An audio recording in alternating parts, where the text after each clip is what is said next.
Kumusta ka mong tanan? Ug haymon dapita karon maayong adlaw, maayong gabi. Hinaut ba nga ang Dios kanunay magauban kanatong tanan. Sama sa gihapon dako ang akong kalipay nga kita makatuon sa pulong sa atong Ginoong Kristo. Magpasalamat usab ako sa tanan nga mitabang aron nga kita makatuon. Sa dili pa kita magsugod, atong hangyon ang atong Ginoong Kristo nga may magatudlo kanato karon nga iyang i-preparar ang atong kasing-kasing. Magampo kita.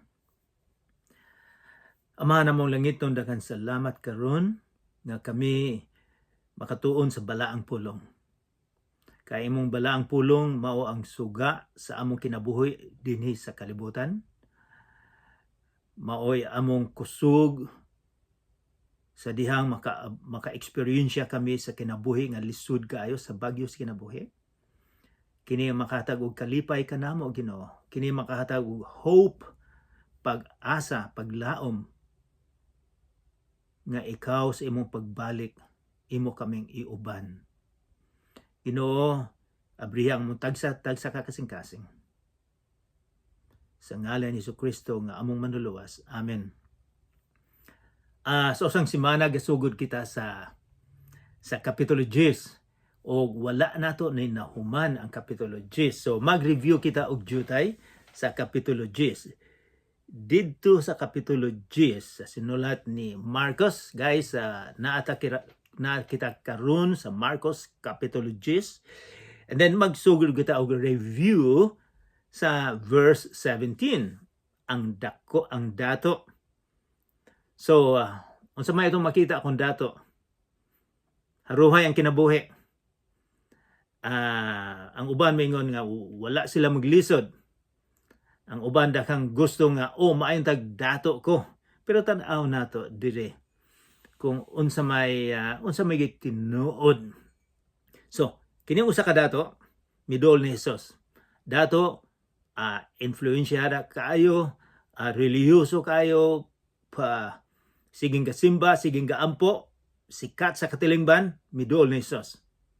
Gusto niya mahibawan, miingon ang pangutana niya sa verse 17. Maayong magtutudlo, unsa may kinahanglan nakong buhaton, aron makadawat ako og kinabuhing dayon o kinabuhing walay katapusan. Sa mubong pagkasulti, unsa may akong buhaton nga ako makaadto sa langit. Si Jesus makita niya ang kasing-kasing. Nakita niya nga kining tawhana ang iyang Ginoo, mao iyang kwarta, mao iyang posisyon, mao ang iyang pagka-relihiyoso, mao na iyang Ginoo. Nakita dayon niya. Ikaw ako usab aduna kitay posible siguro nga naay pinaka-Ginoo nato, nga mao pinaka-importante sa atong kinabuhi. Kini gipangutana dayon ni Jesus. Unsa may imong gimo? Imo bang gisunod ang napulo ka sugo? Insa sa bata pa ako na nang gisunod. So, ambot ko nagsulti siya tinuod nga wala gyud siya sayop. Kay maayo ang iyang paglantaw sa iyang kinabuhi. So, may siya okay, pero naapagay usa. Mitutok si Jesus sa versikulo 21. Mitutok siya, nakita niya. And then sa verse 21 na ay pulong nga importante. Mitutok, and then si Jesus kaniya uban, mitutok si Jesus kaniya uban ang gugma. So na ay pulong iyang gitutok gyud, iyang gitlantaw. Mingon siya, seryoso ning akong himo nimo, akong isulti og tungod sa akong gugma nimo. So bantayan na nimo, ako na higugma nimo, mingon siya. Pero usa ra ka butang, imong ibaligya ang tanan nimo. Imong katigayonan, ibaligya na, ihatag sa mga pobre. And then sumunod ka kanako. So unsa may lisud kayo ang gisulti ni Jesus nga gusto niyang kadtong iyang gitrabahuan og gusto nga nahimo siyang dato, ihatag sa mga pobre. And then musunod ni Jesus. Wala niya nakita nga unsa may pinaka-importante, ang iyang kwarta o ang pagsunod sa atong Ginoong Kristo nga may makahatag og kinabuhi nga walay katapusan. Para sa ako, simple lang na. Kay kining atong kwarta dinhi, atong katigayunan, atong maayong kinabuhi, mawala lang ni. Ang importante, ang kinabuhi nga walay katapusan. Pero daghang kayong mga tao nga mabitik sa mga kaharuhay dinhi sa kalibutan. So, unsa may giingon? Nga ibaligya, verse 22, pagkadungog sa tao niini, naguul siya og masulubong mibiya kang Hesus. Tungod kay dato man kay siya. So adunay pulong importante, naguul siya, masulubon. Naguul siya kay iyang gitrabahoan, iyang ihatag sa uban. Masubo siya kay wala siya mahibalo nga ang kinabuhing walay katapusan di ay mao nga mag-alagad kata ni Hesus nga pinakaimportante sa atong kinabuhi mao ang atong Ginoong Kristo. Mao'y ang gusto ni Hesus nga ang iyang Ginoo nga ang concentration nato pinakaimportante, pinaka-priority sa atong kinabuhi mao ang pag-alagad nga kaniya. Dakan usab nga mga dato nga makaadto sa langit nga ang ilang prioridad dili nila giampo ang Ginoo, dili nila giampo ang ilang kwarta, kundi ilang giampo ang atong Ginoong Kristo. And then verse 22, pagkadungog sa tao niini nin dato, naguul siya og masulubong mibiya kang Hesus tungod kay dato man siya kaayo. Unsa may gihimo ni Hesus? Iya bang gikaptan ang tao? Iya bang gikaptan? Og mingon, ayaw sa lakaw dire, gusto ko nga ikaw adunay kinabuhi nga walay katapusan. Ayaw lakaw. Kay ako ray makahatag nimo og kinabuhi nga walay katapusan. Kay balo ka, iyang gipasagdan ang tao. Naaday panahon usab nga kung ikaw makadungog sa pulong sa Ginoo, mahitungod sa kinabuhi nga walay katapusan. Naaday po'y panahon nga pasagdan lang po ka, bisag nahibalo ka, apan kung dili nimo hatagag value, importansya, pasagdan lang po day ka. Pasagdan ka nga ikaw makaadto sa impierno. And then, si Jesus milingi, ka importante ka ang gisulti, iyang gusto niyang tudluan niyang iyang mga disipulo. Milingi si Jesus at verse 23, sa iyang mga tinunan, miingon, lisod gayud alang sa dato ang pusulod sa gingharian sa Dios. Kato usab nga dato, kay dakamang mga dato usab nga misunod ni Jesus. Kato mga dato nga ang ilang Ginoo ang ilang kwarta. Verse 24, nakurat ang matinunan sa pagkabati nila ni ini. Apan mipadayon si Jesus pagsulti, mga anak, lisod gayud ang pagsulod sa gingharian sa Dios, sa lisod. Verse 24, nganong nakurat man sila, na word nga nakurat sila, natingala. Nganong natingala man sila sa gingon ni Jesus. Number 1, kay ilang pagtuo sa ilang panahon, sa kultura nila, sa religious culture, nga dato ka gipanalanginan kas Ginoo. Sigurado gyud ka nga makaato sa langit. Number 2, kini mga Hudiyo mituo nga sila ang pinili sa Ginoo. Sila lang pinili, so sigurado gyud sila nga makaadto sila, nga duol sila sa Ginoo. Kay kuan man sila, kay sila Jew, minsan pinili mi. So nakurat sila. So daghang mga taong makurat karon kay mituo sila nga ang akong relihiyon mauray makasulod sa langit. Kami lang gyud ang pinili. Daghang mga relihiyon mingon ana nga kamo wala mo'y pag-asa. So musunod mo na mo join mo apil mo sa mong relihiyon, sigurado ka. Mao na daghang isulti og daghang po mga tawo mo tuo nga relihiyon lang nila. Sila kini mga Hudiyo, mga disciples mituo sila nga kami lang gyud. Pero sa gisulti ni Jesus, lisod gayong pagsulod sa gingharian sa Dios. Verse 25, Masayon pa sa usa ka kamilyo sa paglusot sa lungag sa dagom kaysa pagsulod sa usa ka dato ngadto sa gingharian sa Dios. And then miingon siya, naiuban moingon nga sa mga dagkong syudad sa unang panahon adunay duha ka gate na dako kayo nga kung gabi isirado ug nay gamay nga gate nga maglisod ang camel. Sa pag-adto namo sa Israel nakasakay kog kamelyo dako gini. So maglisod yung sulod di ang gamay kaayong pultahan. Pero ang original nga translation ani dagom gyud, gamay nga dagom. Dili lang gate. So may bugot ipasabot ni Jesus nga lisod gyud kung sa imong kaugalingon lamang. And then 26 nahibulong pag-ayo ni ini ang matinun-an og nangutana sila kang Hesus, kung mao kana, kinsa man di ay ang maluwas? Siya, kung mao kana ang lisod kaayo, kinsa ba yan maluwas? So wala, mao lang paglantaw.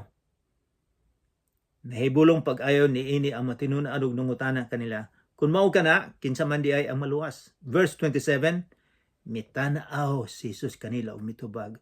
So ang atong Ginoong Kristo kung musulti iyang tan-awon. Yang tan-awon umiyon paminaw mo ako dire sa akong retirement, sa akong pagkatigulang gatudlo gyapon kog tenis, daghang akong gitudloan, daghang mga bata dili maminaw akong giingon tan-aw ninyo ko, paminaw, importante ang akong isulti ninyo, mo kada gabi mo gini akong isulti. Then verse 27 again, mitanaw si Jesus kanila og mitubag, dili kini mahimo sa tao. Sa imong kaugalingon lamang dili ni mahimo. Apan mahimo sa Dios, kay ang tanan mahimo gayud sa Dios. So sa imong kaugalingon nga you are working hard to earn salvation, nga tungod sa imuha makaya nimo nga makaluwas kasi imong kaugalingon, sabi dili. Ang Ginoo lang, walay problema sa Ginoo, ang tanan kaya ni sa Ginoo nganuman kay iyang gipadala ang iyang bugtong nga anak. Ikaw bang nagpakamatay dito sa Kalbaryo? Ang atong Ginoong Kristo lang. And then verse 28, misulti si Pedro, kini si San Pedro, ang unang pope, ang unang papa, misulti siya. Nasayod ka ba nga gibiyaan na mo? Mingon siya, Jesus, nasayod ka ba? Ako kang pahinumduman? Nga gibiyaan na mo ang tanan ug misunod kami kanimo? Buot na yung pasabot, maayo untang among kinabuhi sa una, maayo among pangisda, among pamilya, gibiyaan na mong asawa, ang anak, aron nga kami makasunod nga na kanimo, gibiyaan na mo ang gwapo kaayo nga negosyo. Unsa may bot na yung pasabot, Jesus, dili dahil may maluwas, nga misunod among gihatag na mo, among kinabuhi nimo. Unsa may gingon ni Jesus? Mingon si Jesus kanila, sultihan ko kamo, nga ang mobiya sa iyang panimalay o mga igsuon o inahan o amahan o mga uma tungod kanako o tungod sa maayong balita. Mingon si Jesus, verse 30, versikulo 30, makadawat og labi pang daghang niining mga kinabuhi. Makadawat siya ginatus ka mga balay, mga igsuon, mga inahan, mga anak og uma bisan tuod og lutuson siya. Lutuson. Nganong giapil man ni Jesus ang lutuson? Nahibulo ba ka? Nga daghang lugar sa kalibutan nga ang mga Kristiyanos, labi na sa Middle East, nga gilutos, galisod ang kinabuhi sa mga Kristiyanos magtago, daghang gipamatay.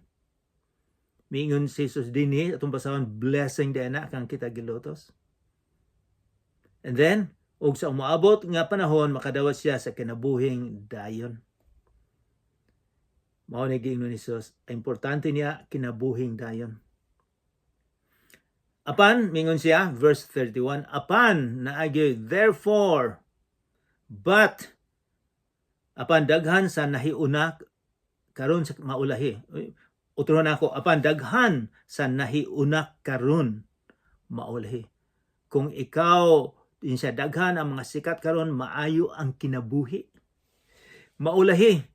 Og daghan sa naulahi karon mahiuna unsa may bote pasabot ni Hesus. Siya kung kamo maayong inyong kinabuhi karon nga wala si Hesus, siya maulahi mo. Katong mga tawo nga pobre, nga walay daghang kwarta, galisod sa pagkaon, apan mialagad ni Hesus, silang mauna. So guys, ato ning hinumduman, ato ning i-analyze, pray about this kanang giingon sa atong Ginoong Kristo.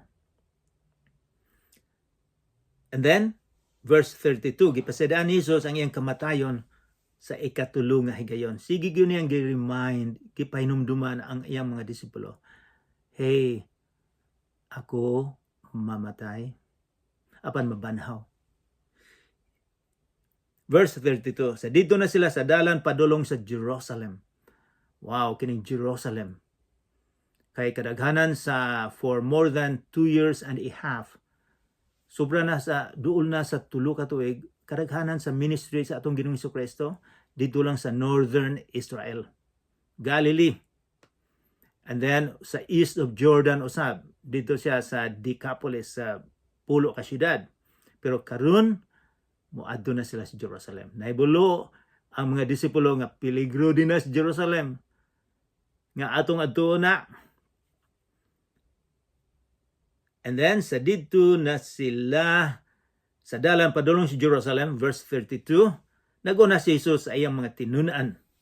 Natingala sila pag-ayo o nanghadlok. So, na word, nanghadlok sila. Ang mga tao nga nagsunod, daka mga taong sumunod ni Jesus, nganong nahadlok man sila. Naibulo man sila nga didto sa Jerusalem. For more than 2 years, naibulo sila nga katong mga leaders sa Jerusalem, ilag yung nasuko sila ni Jesus. So, nganong magpadulong man ka sa kalisod? So, sila nangahadlok sa pag-adto.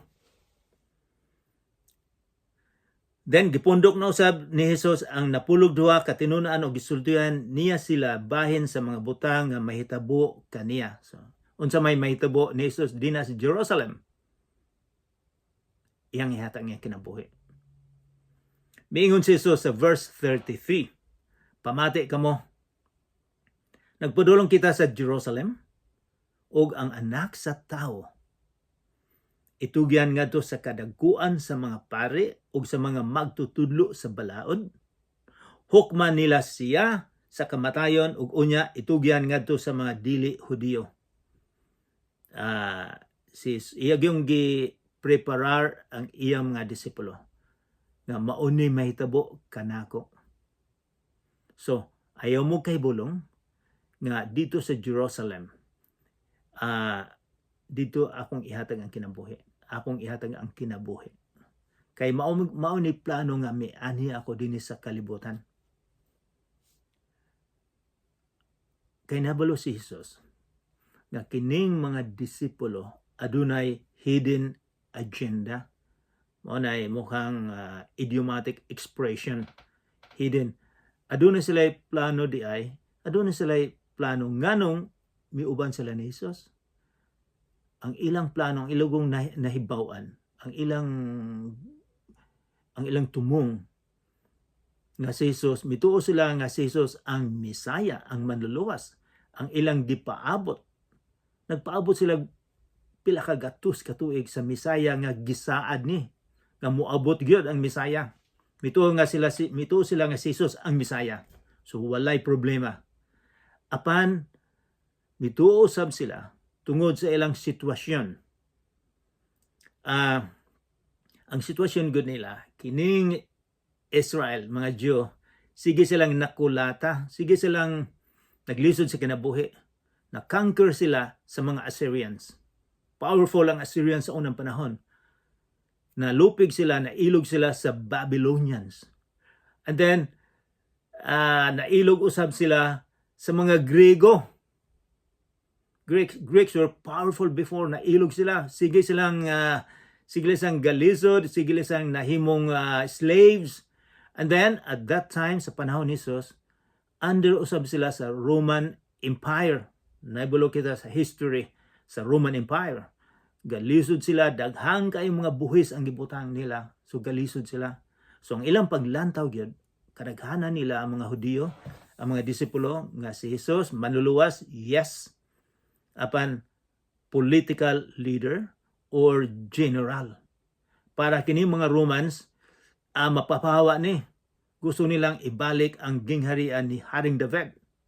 Kay bulo sila nga si Jesus ang Messiah gikan sa pamilya ni Haring David. So mo ilang paglantaw, wala sila mulantaw nga ang pagkahari ni Jesus mao ang espirituhanon. Dili political, lupigo niya ang sala kay iyang limpyuhan kita pinaagi sa iyang pagpakamatay dito sa Kalbaryo. Maunay tuyo ni Jesus, dili nga siya mahimong general. So giprepare ni Jesus sila, hey, wala gyud sila motuo nga ang Messiah mag-antos nga patyon. Pero mingon si Jesus, yes, pero pagkatulo ka adlaw mabanhaw ako. Verse 34, mingon si Jesus, bugal-bugalan nila siya, ludan, latuson ug unya patyon. Pero dinhi apan sa ikatulo ka adlaw mabanhaw siya. Bot pasabot kanang inyong gipaabot, ako muadto ta dito sa Jerusalem, patyon pero mabanhaw. Apan murag wala kayo nila na dungog ning pulong mabanhaw.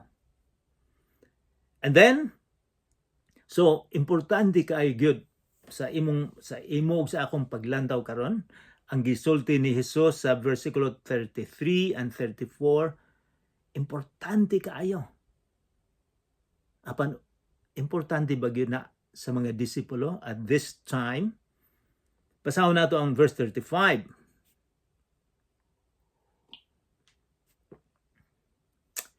Unya si Santiago o si Juan, mga anak ni Zebedeo, igsuon ni sila. Si Santiago sa in English, James.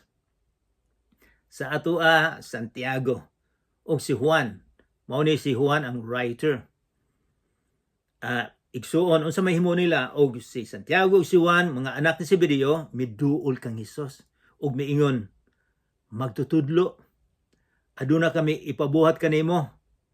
So pareha usab ni sa kanato, muduol kita ni Hesus, muduol kita ni Hesus, kung naatay hangyoon. Kung ang kinabuhi nato maayo lang, dili kita muduol. Ug usahay muduol kita ni Hesus, pero vested interest na kitay ipabuhat ni Hesus atong diktahan ang atong Ginoong Hesukristo, mao ni himuon. Naay daghang mga magtutudlo sa Bible nga moingon nga kung unsay imong pangayo ni Hesus, iyang ihatag ang tanan bisag unsa imong gusto. Yes, ihatag ni Jesus kung plano niya. Kung naa sa plano sa iyang kinabuhi. Nga siya ang daigon, iyang ihatag. Pero kung ikaw, pangayon mo nga ikaw ang daigon, dili ihatag sa Ginoo. So, verse 36. Unsa may ipabuhat ninyo kanako? So murag ilang gitudluan ang atong Ginoong Hesukristo nga, hey, kini akong ipabuhat nimo Ginoo. Kini akong gusto. Verse 37, mitubag sila. Kung mulingkod ka na sa imong trono, dito sa imong gingharian nga mahimayaon, palingkura kami uban kanimo. Ang usa sa imong tuo o ang usa sa imong wala. Gusto nila nga sa umaabot nga gingharian sila ang mga sikat nga dako ang posisyon nila. Personal greediness ang ilang himuon. Naade sila tuyo nga para sa ilaha lang. Ang ilang tuyo pag alagad ba sa Ginoo, interest ba sa Ginoo or interest nila. Mingon si Jesus sa verse 38, wala ka mo'y kalibutan sa inyong gipangayo. Mingon siya, makainom ba kamo sa kupa sa pag-antos nga akong imnon? So pag-antos, kupa, dili bote pasabot tubig or beer. Kundi pag-antos. Then mingon siya, makapabunyag ba kamo sa paagi nga akong bunyagan? unsa man dang kupa og bunyag, buot ipasabot ang iyang pag-antos, ang iyang paghatag sa iyang kinabuhi. Mao buot ipasabot ni Jesus. And then kining duha mingon, oo, mitubag sila. Mingon si Jesus kanila, makainom ba gayud kamo sa kupa nga akong imnon o makapabunyag kamo sa paagay nga ako bunyagan? Giusob ni Jesus. Verse 40, apan wala ako'y katungod sa pagpili kung kinsa ang palingkurong ko sa akong tuo o sa akong wala. Ang Dios mao ang muhatag ni ining mga dapita ngadto sa gitagan-an niya. Ingin siya, ang amahan ang responsible ni ini. Verse 41, sa pagkabati ni ini sa napulo katinunan, unsay natabo, nangasuko sila kang Santiago og ni Juan. Nganong gusto mo nga mao'y magsikat? How about us? Kami di ay unsa may mahitabo namo nga kamo lang gusto magpasikat. So nasuko sila, and then verse 42, tungod niini gipaduol ni Jesus silang tanan og giingnan. Hey, guys, paminaw gyud mo. Ayaw mo pag-away. Nasayod kamo nga ang mga namunuan sa mga tao naghari kanila o ang mga pangulo nagmando kanila. Otron ako, mingon si Jesus, nasayod kamo nga ang mga namunuan sa mga tao. Sabi niya, mingon si Jesus nga, karon ang leadership namunuan, sila naghari, sila ang boss, o ang mga pangulo nagbando kanila. Mingon siya, dinhi sa kalibutan ang atong kultura, mingon siya, kung ikaw ang boss, ikaw gyud ang magmando. Ang mga tao, sila ang moalagad kanimo. Pero unsa may gusto ni Jesus sa leadership? Apan kini mao ang paagay sa angay kaninyo. Kung usa kaninyo buot mahimong labing dako, kinahanglan nga mag-alagad siya sa tanan. Mao ni prinsipyo sa leadership. Kung ikaw gustong mag-leader, kinahanglan mag-alagad. Mag-alagad ka. Sa kalibutanon, dili na. Kung ikaw mayor, ikaw presidente, ikaw kung kinsa ka, kinahanglan nga ang mga tao mag-alagad nga na kanimo. Sila dili. So ang principle ni Jesus, maingon siya na kung gusto kang mayong pangulo, mag-alagad ka. Dili ni popular.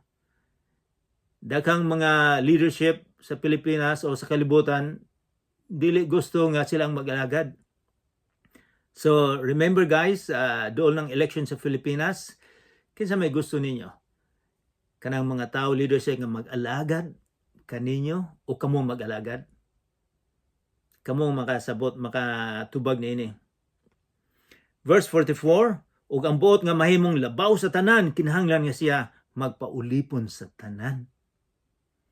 Kay bisan gani ang anak sa tao, si Jesucristo, wala man moanhi aron alagaran, kundili sa pag-alagad o paghatag sa iyang kinabuhi aron pagtubos sa daghang mga tao. So, mingon siya, miani ko dinhi, dili nga kamo mag-alagad ka na ako, kundi ako magtubos, magpakamatay, mag-alagad ako kaninyo. Maunay leadership upside down. Ang up, if you want to be up, kung gusto ka sa taas, kailangan magpaubos ka diri upside. Maunay upside down nga leadership nga giingon ni Jesus. Ang tuyo niya nga siya ang magtubos kay ikaw ako dili man ta makabayad sa atong sala. Bisag unsa pa imong himuon, bisag ma-memorize nimo ang Bible, bisag magampo pa kag pila ka milyon, sige kang gasimba, dili ka maluwas. Kay si Jesus lang nagtubos kanimo. Si Jesus lang gyud ang magtubos, dili ang atong relihiyon. And then verse 46, doon natang mahuman, giayon ni Jesus ang butang nga si Bartimeo. 46, miabot sila sa Jericho. Kami nakaadto sa Jericho, duol na ni sa Jerusalem. Ang Jericho, kining pag-agi ni Jesus, mao ni pinakakatapusan niya nga moagi sa Jericho. Di na siya mubalik. Moadto na siya sa Jerusalem, dito ihatag iyang kinabuhi. So last chance na ni sa mga tao nga makadungog sa atong Ginoong Kristo. So miabot sila sa Jericho. O sa diha nga mobiya na si Jesus uban sa ayang mga tinunan o sa dakong panon sa katawhan, may buta nga makililimos nga ginalag Bartimeo nga anak ni Temio nga ang naglingkod daplin sa dalan. So sa unang panahon dakan usab nga pobre nga nagpakilimos nga kinahanglan kay kung pobre ka, kung di ka makakita, pobre gyud ka sa unang panahon. So sa pagkabati niya nga mao di ay kato si Jesus nga taga Nazareth, misinggit siya.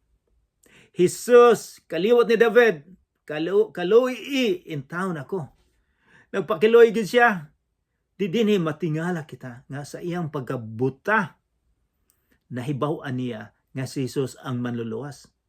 Kay ang manluluwas gikan ni sa kaliwat ni Haring David. Ato na ning nahibaw-an.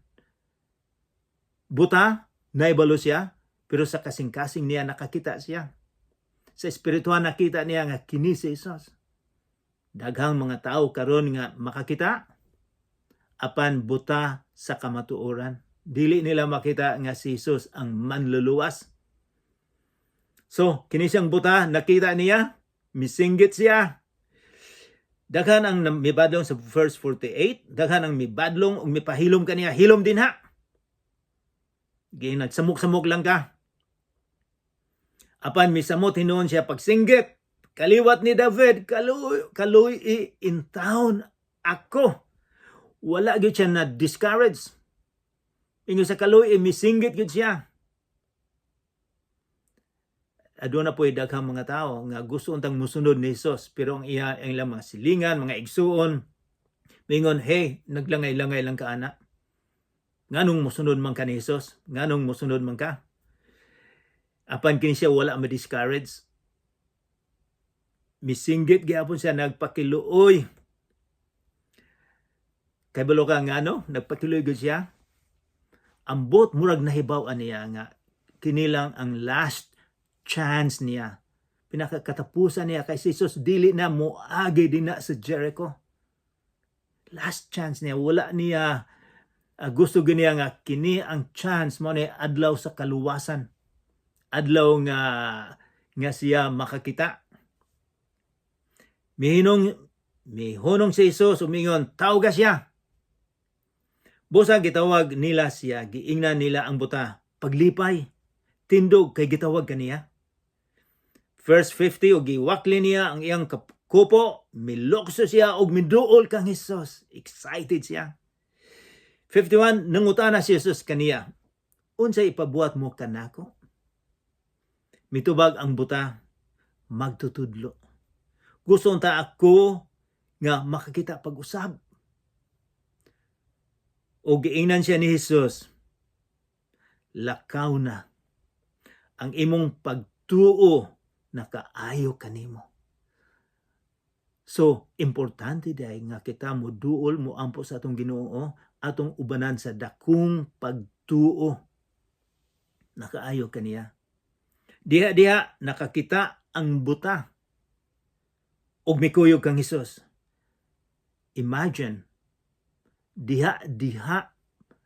So kay balo gid ta. Walay tawo nga makaayo sa buta nga diha dayon.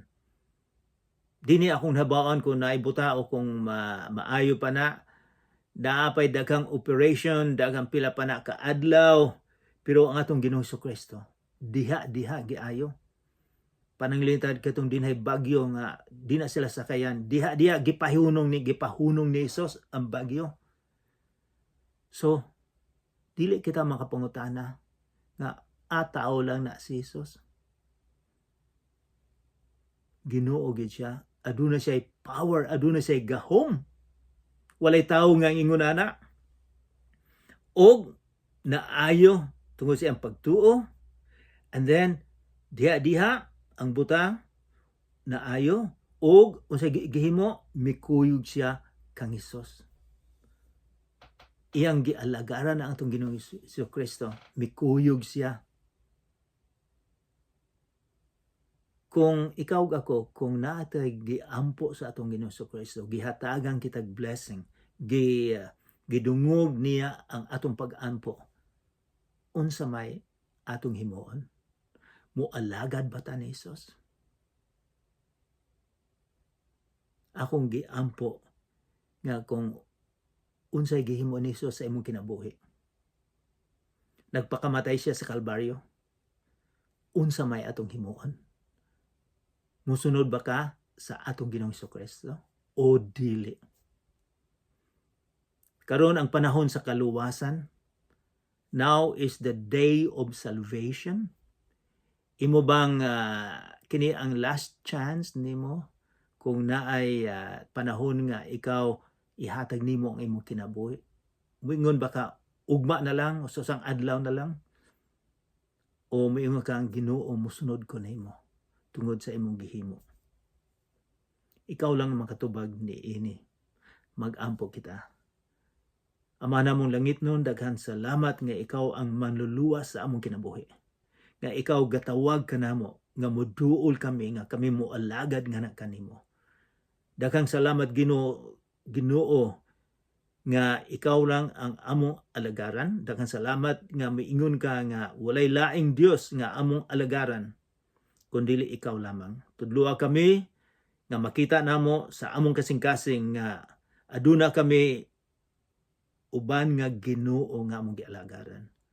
Tudloi kami sa pagpangayong pasaylo nga kami among hangyoon nga ikaw lang yun ang Ginoo, nga ikaw mosulod sa among kasing-kasing.